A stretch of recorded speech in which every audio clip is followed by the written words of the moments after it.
Burmese সুপারির hotspot Katigora থেকে দুটি সন্দেহজনক অবৈধ বার্মিজ সুপারি বোঝাই ট্রাক আটক, ধৃত দুই। বার্মিজ সুপারির হটস্পট কাটিগড়ায় গভীর রাতে দুটি সন্দেহজনক অবৈধ বার্মিজ সুপারি বোঝাই ট্রাক আটক করতেই সক্ষম হলো কাটিগড়া পুলিশ। এরই সঙ্গে দুই ব্যক্তিকে গ্রেফতার করা হয়। শনিবার রাত 8:30টায় কাটিগড়া থানার ওসি জোসেফ বি কেইভম জানান, শুক্রবার রাত 2:30টা নাগাদ কাটিগড়া পুলিশের এক অভিযানে কাটিগড়া পেট্রোল পাম্প সন্নিকটস্থ এলাকায় জাতীয় সড়কে অভিযান চালিয়ে এএস 26AC0195 এবং এএস 26C9359 নম্বরের দুটি সন্দেহজনক অবৈধ বার্মিজ সুপারি বোঝাই ট্রাক আটক করা হয়েছে।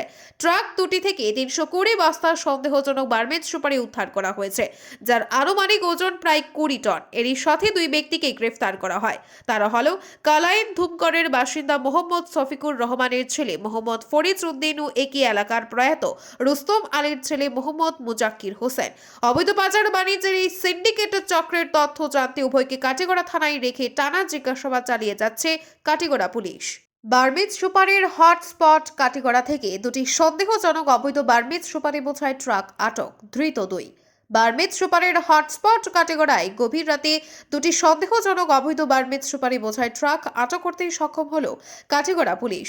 এরই সঙ্গে দুই ব্যক্তিকে গ্রেফতার করা হয়। শনিবার রাত 8:30টায় কাটিগড়া থানার ওসি জোসেফ বি কেইভম জানান, শুক্রবার রাত 2:30টা নাগাদ কাটিগড়া পুলিশের এক অভিযানে কাটিগড়া পেট্রোল পাম্প সন্নিকটস্থ এলাকায় জাতীয় সড়কে অভিযান চালিয়ে এএস 26AC0195 এবং এএস 26C9359 নম্বরের দুটি সন্দেহজনক অবৈধ বার্মিজ সুপারি বোঝাই ট্রাক আটক করা হয়েছে।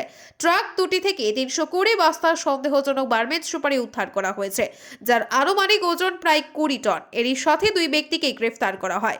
তারা হলো কালাইন ধূমকরের বাসিন্দা মোহাম্মদ শফিকুর রহমানের ছেলে মোহাম্মদ ফরিদ উদ্দিন ও একই এলাকার প্রয়াত রুস্তম আলীর ছেলে মোহাম্মদ মুজাক্কির হোসেন। অবৈধ পাচার বাণিজ্যের এই সিন্ডিকেটের চক্রের তথ্য জানতে উভয়কে কাটিগড়া থানায় রেখে টানা জিজ্ঞাসাবাদ চালিয়ে যাচ্ছে কাটিগড়া পুলিশ। আপনারা দেখছেন আজকের বরাক।